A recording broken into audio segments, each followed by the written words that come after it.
పార్వతీదేవి పితాదేవ మహేశ్వర జై కాలభైరవ. ఈరోజు మనము మధుర మీనాక్షి అమ్మ గారి కళ్యాణం గురించి తెలుసుకుందాం. అయితే సాక్షాత్తు శివపార్వతులు అనగా తండ్రి గారైన శివయ్య అలాగే అమ్మగారైన పార్వతీదేవి ఇద్దరు కూడా ఈ మధురై పట్టణంలో మీనాక్షి సుందరేశ్వరుడుగా కొలువుదీరి ఉన్నారు.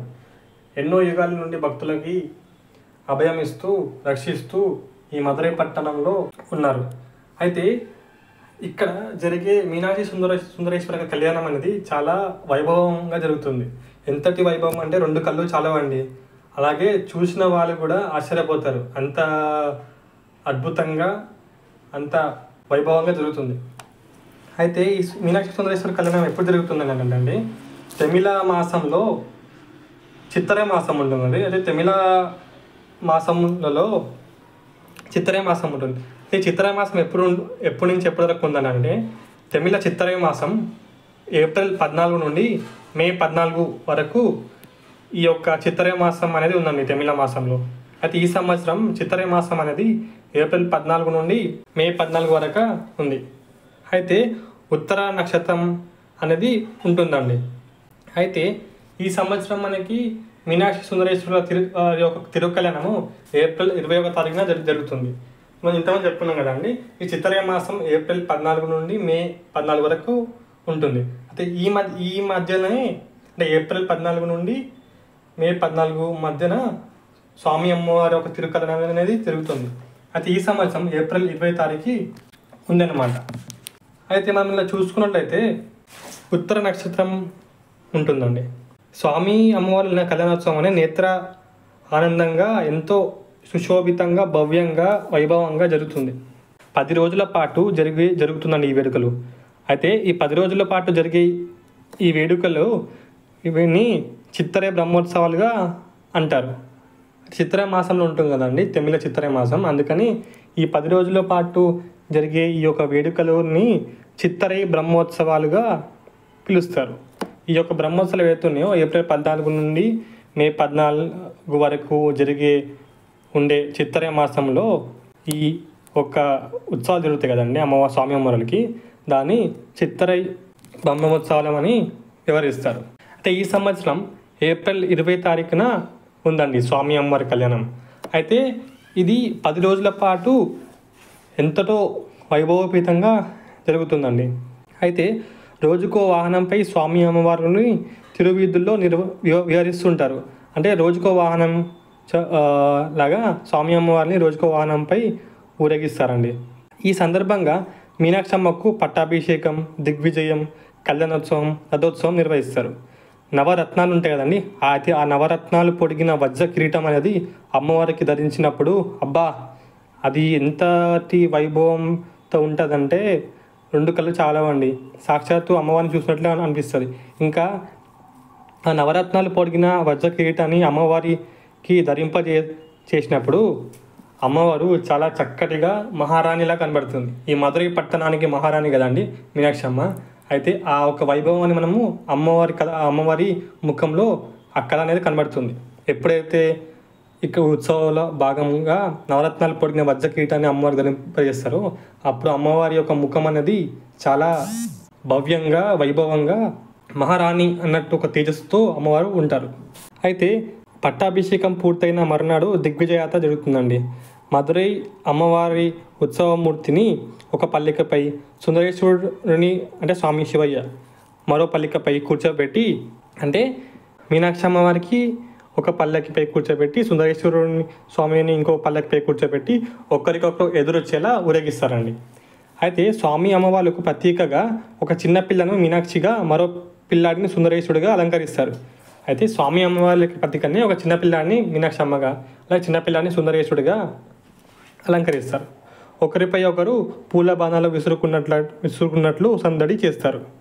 దిగ్విజయ యాత్రలో సుందరేశ్వరుని చూసి ముగ్ధురాలైన మీనాక్షి అమ్మ ఆయన్ని పెళ్ళాడేందుకు అంగీకరిస్తుంది. అయితే ఆ మరుసటి రోజే ప్రధాన ఘట్టమైన కళ్యాణోత్సవం అంటే ముందు దిగ్విజయ యాత్ర జరుగుతుంది కదండి. అయితే ఈ దిగ్విజయ యాత్ర అయిన తర్వాతనే అంటే మీనాక్షి అమ్మ అనేందుకు అంగీకరించి ఆ దిగ్విజయ యాత్ర మరుసటి రోజు కళ్యాణోత్సవం. అయితే ఆ మరుసటి రోజు ప్రధాన ఘట్టమైన కళ్యాణోత్సవం జరుగుతుందండి. ఆలయ ప్రాంగణంలో జరిగే మీనాక్షి కళ్యాణాన్ని వీక్షించేందుకు వేలాదిగా భక్తులు తరలి వస్తారు. అయితే కళ్యాణంలో భాగంగా మీనాక్షి అమ్మవారి ఉత్సవమూర్తి ఉంటుంది కదండి. అయితే మీనాక్షి అమ్మవారి ఉత్సవమూర్తికి సుందరేశ్వరుడికి మంగళధారణ చేస్తారు. అర్చకులు స్వామి అమ్మవార్ల తరపున పుష్పమాలికలను ఒకరికొకరు మార్చుకుంటారు. తాళి కట్టే సమయంలో ప్రాంగణంలో ఉంటారు కదా ముత్తైదువులు. అయితే ముత్తైదువులు తమ మంగళసూత్రానికి కొత్త పసుపు తాడు కట్టుకుంటారు.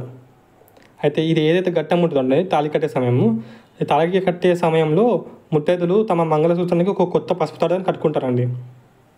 అయితే కళ్యాణానికి పెళ్లి పెద్దలుగా తిరుపవన్ కుండ్రం క్షేత్రం నుండి సుబ్రహ్మణ్య స్వామి వారు, అంటే తన కొడుకు కదండి, ఆ కొడుకు సుబ్రహ్మణ్య స్వామి వారు తిరుపవన్ కుండ్రం క్షేత్రం నుండి ఇక్కడ వస్తారు. అలాగే పవల కనివల్ క్షేత్రం నుండి పెరుమాళ్ అంటే విష్ణుమూర్తి స్వామివారు వేచిస్తారు. అంటే ఈ యొక్క కళ్యాణంలో భాగంగా మనకి ఏమైనా తిరుపవన్ కుండ్రం క్షేత్రం నుండి సుబ్రహ్మణ్య స్వామి వారు తీసుకొస్తారు. అలాగే పవల కనివల్ క్షేత్రం నుండి పెరుమాళ్ స్వామివారిని తీసుకొస్తారు, వేయించేస్తారు.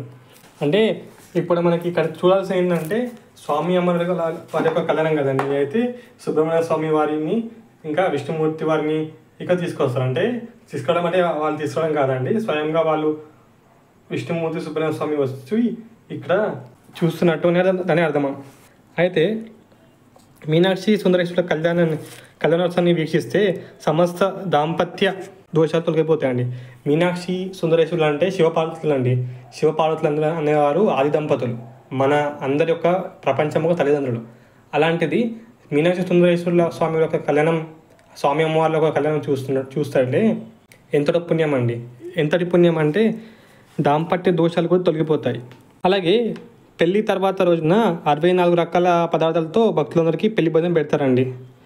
అయితే ఒకవేళ రద్దీ పెరిగిందనుకోండి, రద్దీ పెరగడంతో అన్ని రకాలు కాకపోయినా కొన్ని స్వచ్ఛంద సంస్థలైనా ఇప్పటికీ కూడా వివిధ రకాల వంటకాలతో వచ్చిన భక్తులకి పెళ్లి భోజనం వడ్డిస్తుంటారు. అంటే పెళ్లి జరిగిన మరుసటి రోజు 64 రకాల తిండి పదార్థాలు అనేవి ఇక్కడ అన్నదానం చేస్తారండి. అయితే ఒకవేళ రద్దీ పెరిగిందని అనుకోండి, రద్దీ పెరగడంతో అన్ని రకాలు కాకపోయినా చాలా మాటికి అయితే పెడతారు. అలాగే స్వచ్ఛంద సంస్థలు ఉంటాయి కదండి, ఆ స్వచ్ఛంద సంస్థలు కూడా వచ్చిన భక్తులకి కడుపు నిండా అన్నం పెట్టి వాళ్ళ ఒక స్వామి అమ్మవారి యొక్క కృపను భక్తులకు అలాగే స్వచ్ఛంద సంస్థలకు ఉంటుందన్నమాట. అయితే ఇలా కొన్ని స్వచ్ఛంద సంస్థలు ఇప్పటికీ వివిధ రకాల వంటకాలతో భక్తులకు పెళ్లి భోజనం వడ్డిస్తుంటారు. మీనాక్షమ్మ పెళ్ళైన మరుసటి రోజున సుందరేశ్వరుడు మీనాక్షమ్మ వేర్వేరు రథాలపై ఆసీనులై మధురై పుర వీధుల్లో ఊరేగుతూ భక్తులను అనుగ్రహిస్తుంటారు. దిగ్విజయాత్రతో మొదలయ్యి తర్వాత పెళ్లి ఘట్టం అనేది జరిగి మంగళధారణ జరిగిన తర్వాత ఈ అన్నదానం అనేది ఉంటుందండి. 64 రకాల వంటకాలతో భక్తులకు వడ్డిస్తారు.